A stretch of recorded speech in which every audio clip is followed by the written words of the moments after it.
Auzubillahi minash-shaytanir-rajim. Bismillahir-rahmanir-rahim. Starting with the name of Allah, He is the most merciful and beneficent.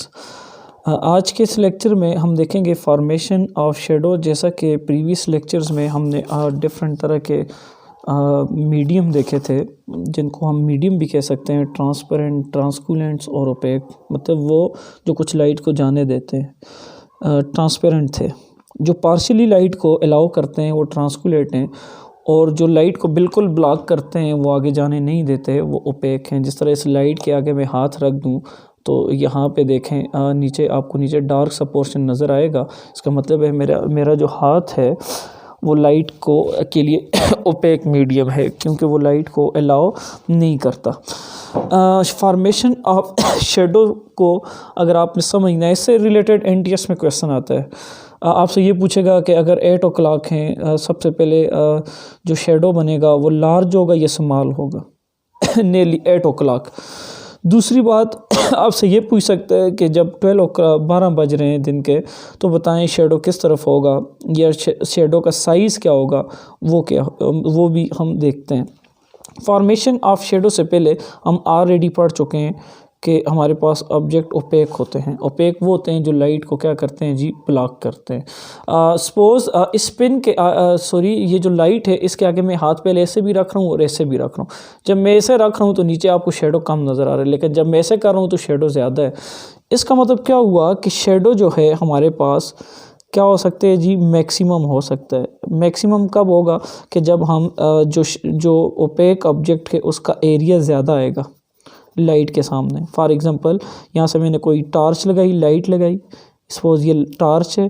अब अगर object एक case में ऐसा है और दूसरे केस में बिल्कुल बारीक से, इस केस में जो ये शेडो हमारे पास क्या होगा जी, इस केस में शेडो स्मॉल होगा, और इस केस में ऑब्जेक्ट का साइज़ ज़्यादा है, मैक्सिमम लाइट को ब्लॉक कर रहा है, तो ये क्या हो जाएगा, लार्ज हो गया।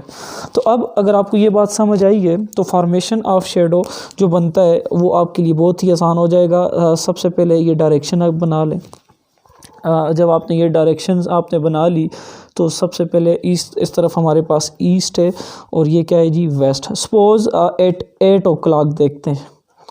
8 o'clock सन जो राइज़ करता है कहाँ से जी, ईस्ट से यहाँ पे, और आप यहाँ पे खड़े हैं। This is your position. अब मैक्सिमम जो लाइट की जो सन की जो लाइट है आपका मैक्सिमम एरिया है ब्लॉक कर रहा है, तो आपका जो शेडो है यहाँ पे इस तरफ बनेगा। एक बात, ये लार्ज बनेगा एक। दूसरा, अगर ये सन ईस्ट में तो ये टूवर्ड्स किस तरफ बन रहा है, इस तरफ कौन है जी, वेस्ट की तरफ बन रहा है। This is about 8 o'clock। अब देखें जिस तरह ये पिन है, पिन को मैं यहाँ पे अगर अपने हाथ को मैं ऐसे रख रहा हूँ, जब इधर इस लाइट की ये जो सामने लाइट है मैक्सिमम पोर्शन ब्लॉक हो रहा है, आपको शेडो बड़ा नजर, लेकिन जब मैं हाथ को ऐसे रख रहा हूँ तो शेडो स्मॉल हो रहा है। अब जब सन यहाँ पे होता है, सन जब यहाँ पे होगा, suppose this is what 12 o'clock, 12 और ये 12:30 ये जो भी है इस पे होंगे, तो अब लाइट यहाँ पे पड़ेगी। जब 12 o'clock होंगे दो काम होंगे, याद रखें। शेडो आपका क्या होगा जी, स्मॉल होगा, क्योंकि आप जो है आपका कम एरिया उसके साथ ओपेक है, मतलब लाइट को ब्लॉक कर रहा है। दूसरी यहाँ पे ये this is about 12 o'clock, this will be small. Now 6 o'clock अगर यहाँ से आपके सन है और आप यहाँ पे, फर्स्ट आपका शेडो जो है एक क्या हो जाएगा जी, लार्ज हो जाएगा। दूसरी बात, लार्ज होने के साथ साथ ये टूवर्ड्स किस तरफ होगा जी, ईस्ट की तरफ होगा। टूवर्ड्स किस तरफ होगा जी, ईस्ट की तरफ। तो यही आपसे पॉसिबल क्वेश्चन है जो एनटीएस में इस चैप्टर से ओपेक जो हैं ऑब्जेक्ट्स हैं या मटेरियल, ये पूछ सकती है, क्वेश्चन आपसे पूछा जा सकता है। तो जब ईस्ट से होगा, सन आएगा, राइज करेगा, जो भी है, तो मैक्सिमम होगा टूवर्ड्स, ये शेडो की डायरेक्शन है वो टूवर्ड्स क्या हो जाएगी, वेस्ट की तरफ। यहाँ पे अगर आप बुक में देखें, first period 8 AM the sun is in the east, east पे होगा। एट लो पोजीशन मतलब नीचे होगा, so the shadow will be at west in opposite to sun and large in size. तो साइज़ में कैसा हो जाएगा जी, लार्ज हो जाएगा। तो बाकी आप बुक में देख लें, आपको समझ आएगी। नेक्स्ट बड़ा इम्पोर्टेंट सा है कि फेजेस ऑफ मून हम देखते हैं। ये बहुत इम्पोर्टेंट टॉपिक है। Phases of moon. Phases of moon को देखने से पहले हमने देखा था कि मून जो है नॉन ल्यूमिनस ऑब्जेक्ट है। सबसे पहले हमारे पास मून, ये हम ऑलरेडी पिछले चैप्टर में पढ़ भी चुके हैं कि मून से रिलेटेड क्या क्वेश्चन हो सकते हैं। Moon is a which kind of object? Non luminous object. ये वो ऑब्जेक्ट होते हैं जो अपनी लाइट खुद नहीं देते। एक ये है।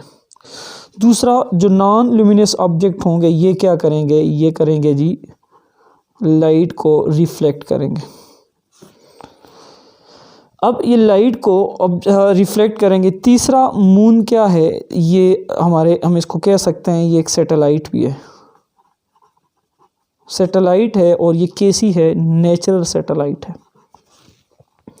ये भी हमारे पास है।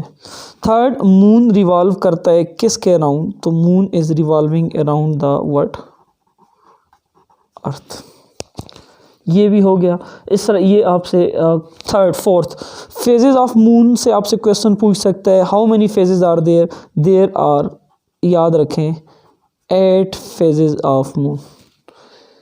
How many days it will take to complete a बाज़ बुक में इसको 27 डेज हैं, कुछ 30 में भी इसको एक्सप्लेन करती हैं, तो इसको आप देख लें। तो मून से नॉन ल्यूमिनस ऑब्जेक्ट है, मतलब ये अपनी लाइट खुद नहीं देता। जब लाइट खुद नहीं देता तो फिर ये लाइट के साथ क्या करता है? ये रिफ्लेक्ट करता है। रिफ्लेक्ट करता है तो रिफ्लेक्ट होके इसकी जो लाइट रिफ्लेक्ट होके हमारी आंखों में पड़ती है तो हम इसको देख सकते हैं। फिर ये सैटेलाइट से, नेचुरल सैटेलाइट से किसके सराउंडिंग में रिवॉल्व करता है? ये अर्थ के सराउंडिंग में हमारे पास क्या करता है? रिवॉल्व करता है। अब इसके फेजेस को समझने से पहले आपको एक चीज़ पता होनी चाहिए, बड़ी इंपॉर्टेंट चीज़ है। एक को हम नाम देते हैं, एक चीज़ है वैक्सिंग, दूसरी चीज़ है वेनिंग।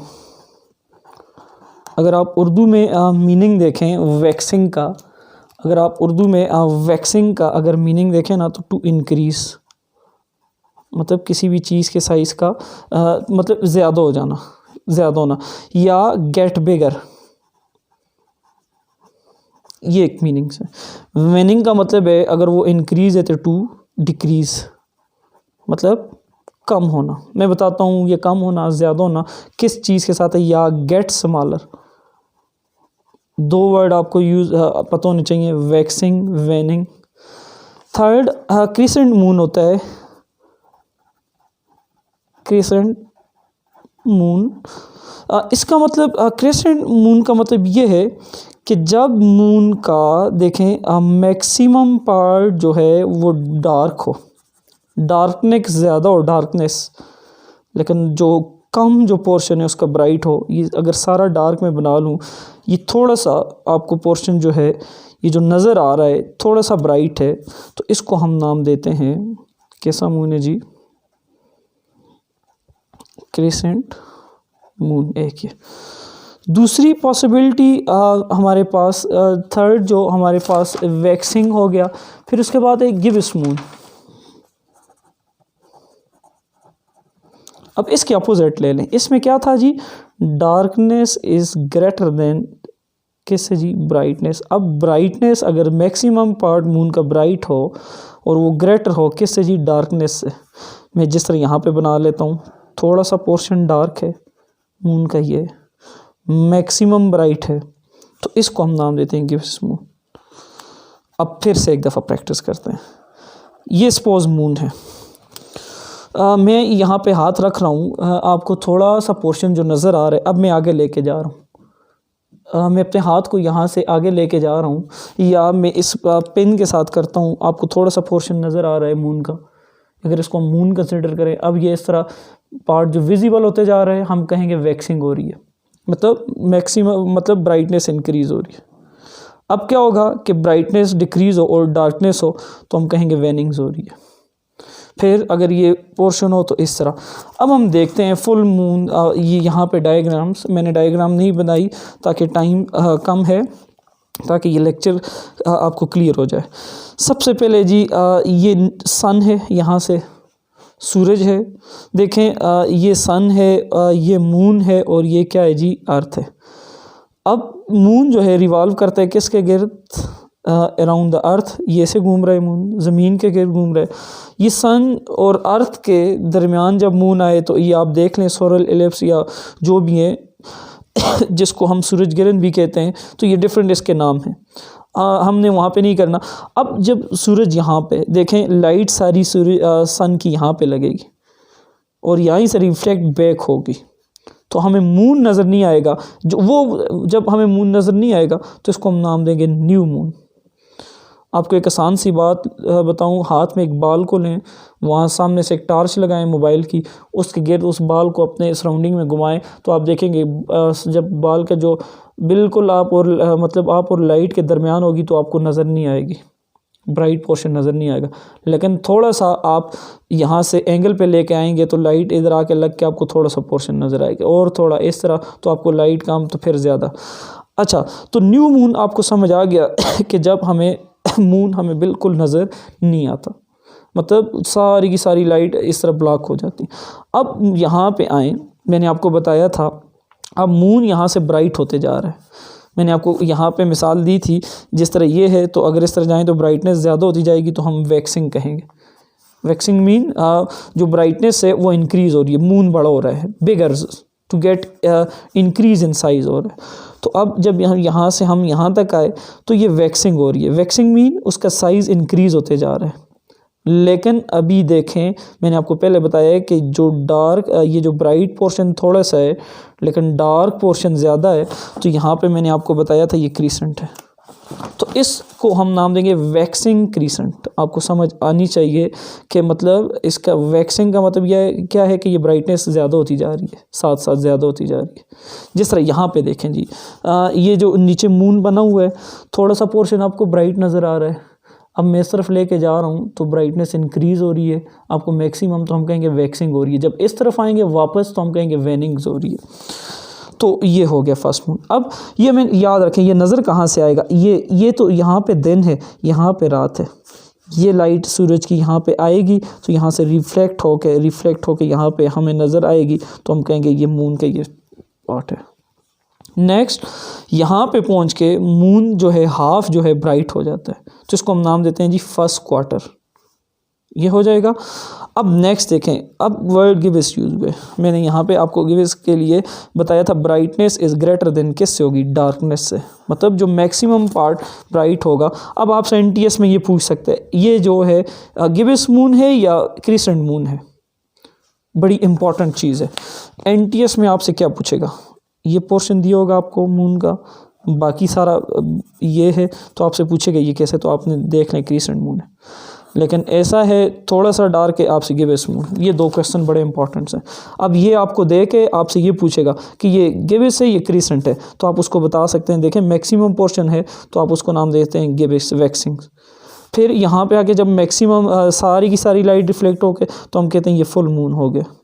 फिर अब क्या हो रहा है जी, अब जो ब्राइट पोर्शन है वो डिक्रीज़ होते जा रहे हैं, क्योंकि जो मून है उसका पहले डार्क मतलब पहले ब्राइटनेस ज़्यादा हो रही थी, अब ब्राइटनेस कम हो रही है तो डार्क वाला पोर्शन ज़्यादा हो रहा है, तो हम कहेंगे वेनिंग। वेनिंग का मतलब है डिक्रीज़ हो जाना ब्राइट पोर्शन का। लेकिन गिब्स हो रहा है, ये अभी भी गिब्स है क्योंकि मैक्सिमम पोर्शन ये है। फिर थर्ड क्वार्टर में ये हाफ़ हो जाता है और फिर ये वेनिंग क्रीसेंट हो गया। देखें क्रीसेंट हुआ है ना, क्योंकि यहाँ पे मैक्सिमम पोर्शन डार्क है जबकि मिनिमम पोर्शन क्या है ब्राइट, तो ये वेनिंग है। तो इस तरह मून के ये फेजेस यहाँ पे कंप्लीट हो रहे हैं। अब NTS में आपसे मैंने बताया है कि आपको ये दे के पूछेगा क्या है ये किस तरह का मून है, फुल मून है क्रीसेंट है, तो ये फुल मून है। लेकिन ये अगर आपको दे दे ये क्रीसेंट है ये गिब्स है, तो आप यहाँ पे आसानी से बता सकते हैं, क्योंकि मैक्सिमम पोर्शन जो है विजिबल है ब्राइट है, तो हम कहते हैं जी गिब्स मून है। तो ये हमने इस चैप्टर को कंप्लीट किया। अब हम क्या करेंगे, एक्सरसाइज को करेंगे। एक्सरसाइज में देखें the is the largest natural source of light, तो sun natural source of light हमने लेक्चर में भी डिस्कस किया। Such a object which emit light are called object luminous object. वो ऑब्जेक्ट जो लाइट को एमिट करते हैं उनको हम लुमिनस ऑब्जेक्ट नाम देते हैं। वो ऑब्जेक्ट जो लाइट को एमिट नहीं करते उनको हम नॉन लुमिनस ऑब्जेक्ट नाम कहते हैं। वो ऑब्जेक्ट जो लाइट को, ये नॉन लुमिनस, जो लाइट को एमिट नहीं करते, जिस तरह ये पेन है लाइट एमिट नहीं करता। वो ऑब्जेक्ट जो लाइट को अपने मीडियम मतलब खुद से लाइट को जाने देते हैं वो ट्रांसपेरेंट हैं। जिस तरह ट्रांसपेरेंट की मिसाल क्या है जी, एयर। ये ऑप्शन तो करेक्ट है, लेकिन ये भी आपको पता होना चाहिए ये क्या है। सैटेलाइट क्या है जी, ये हमारे पास एक ऐसी चीज़ है जो रिवॉल्व करती है अराउंड द अर्थ और सिग्नल को ट्रांसफ़र करती है from one place to another place. Star जो हैं ये लुमिनस ऑब्जेक्ट हैं, अपनी लाइट खुद देते हैं। मून, इसके हम प्रीवियस लेक्चर में डिस्कस कर चुके हैं, तो इसमें ये ठीक है। If you can't see through an object then object is called, if you can't see through object मतलब जिससे आप देख नहीं सकते, तो ज़ाहिर है वो कौन सा ऑब्जेक्ट है जी, ओपेक ऑब्जेक्ट है। ट्रांसकुलेट ऑब्जेक्ट वो होते हैं जिस तरह प्लास्टिक है उससे हम देख सकते हैं, मतलब पार्शियली लाइट को जाने देती है। ट्रांसपेरेंट कंप्लीटली लाइट को जाने देते हैं। लुमिनस ऑब्जेक्ट वो होते हैं, लुमिनस ऑब्जेक्ट वो होते हैं जो लाइट को एमिट्स करते हैं। तो वो ऑब्जेक्ट जिससे हम बिल्कुल नहीं देख सकते वो ओपेक होगा। मेरे यहाँ पे करेक्ट को मैं ये light travel in a straight line, ये कैसे स्ट्रेट लाइन, तो पिन होल मैंने वो एक स्किप किया है एक एक्सपेरिमेंट से, जिससे पता चलता है कि light travel in a straight line. Light of the sun is dash by the moon, reflected. Moon absorb भी नहीं करता, रिजेक्ट भी नहीं करता, रिपल्स भी नहीं करता, लाइट को क्या करता है, रिफ्लेक्ट करता है। इसलिए मुख्तलिफ फेजेस हमें उसके नज़र आते हैं। ये भी हो गया। नेक्स्ट एक्सरसाइज में कॉलम ए और बी, ट्रांसकुलेंट ऑब्जेक्ट वो होते हैं जो पार्शियली लाइट को पार्शियली पास, तो ये मैंने साथ लिखा है। इलिप्स मतलब ये हमारे पास ये डिसअपीयर ऑफ सन, सूरज गिरन जिसको हम नाम देते हैं। थर्ड स्टार, तो स्टार अपनी लाइट खुद पैदा करते हैं, ये ना कि रिफ्लेक्ट करते हैं। तो इसका मैंने स्टार का एमिट्स लाइट देयर ओन, ये मैंने स्टार के लिए किया। पाइन होल हम कैमरा से हमें ये पता चलता है, ऊपर भी ने आपसे डिस्कस किया कि ये हमें ये बताता है कि लाइट जो है हमारे पास स्ट्रेट लाइन में ट्रेवल करती है। Example of light travel in straight line. Sun luminous object है, ये यहाँ पे मैंने लिख लिया है, खुद लाइट देता है। और उसके बाद हमारे पास ट्रांसपेरेंट ऑब्जेक्ट वो होते हैं जो जिस तरह मिसाल है एयर जिससे लाइट गुजर सकती है, वाटर है जिससे लाइट गुजर सकती है, अलाउ ऑलमोस्ट लाइट टू पास, तो ये ट्रांसपेरेंट ऑब्जेक्ट होंगे। तो इस लेक्चर में हमने क्या किया कि डिफरेंट फेजेस ऑफ मून देखे। मून के डिफरेंट फेजेस में आपको ये पता होना चाहिए क्रिसेंट मून क्या होता है, मतलब जब डार्कनेस जो है ग्रेटर हो किससे जी, ब्राइटनेस से। फॉर एग्जांपल ये है, ये थोड़ा सा पोर्शन ब्राइट हो और ये डार्क हो जाए, मैक्सिमम डार्क हो। फिर वैक्सिंग वैनिंग जो है वो आपको आनी चाहिए। ये रिफ्लेक्टिंग मून, ये भी मैंने डिस्कस कर लिया है। नेचुरल सैटेलाइट्स है मून, ये भी मैंने आपके साथ डिस्कस कर लिया है। The reason is the different phases of moon easily the following phase in the sky at night different days. तो आप ये डिफरेंट तरह के मून, अगर आपने मून के फेजेस वाली खुद करनी हो तो यहाँ से मोबाइल की लाइट लगाएं, यहाँ पे खुद खड़े हो जाएं और हाथ में कोई प्याली वगैरह या कोई बाल लें, उसको इधर ऐसे घुमाएं, तो आप देखेंगे यहाँ पे आपको बाल जो है वो लाइट मतलब नहीं नज़र आएगी। यहाँ पे आप रखेंगे जो बाल का थोड़ा सा पोर्शन आपको ब्राइट नज़र आएगा, यहाँ पे होंगे तो आप इस तरह डिफरेंट होंगे। तो इंशाल्लाह नेक्स्ट लेक्चर्स में हम इलेक्ट्रिसिटी की डिफरेंट डायग्राम, रेजिस्टर बनाना, रेजिस्टर क्या होते हैं, बैटरी का सिंबल क्या होता है, ये बड़े एनटीएस के लिए इंपॉर्टेंट है। रेजिस्टर का सिंबल, बैटरी का सिंबल, ओपन सर्किट कौन सा होता है, क्लोज सर्किट कौन सा होता है, फ्यूज़ का मतलब क्या है, तो इंशाल्लाह वो हम डिस्कस करेंगे। तो आज के लिए इतना ही काफ़ी है।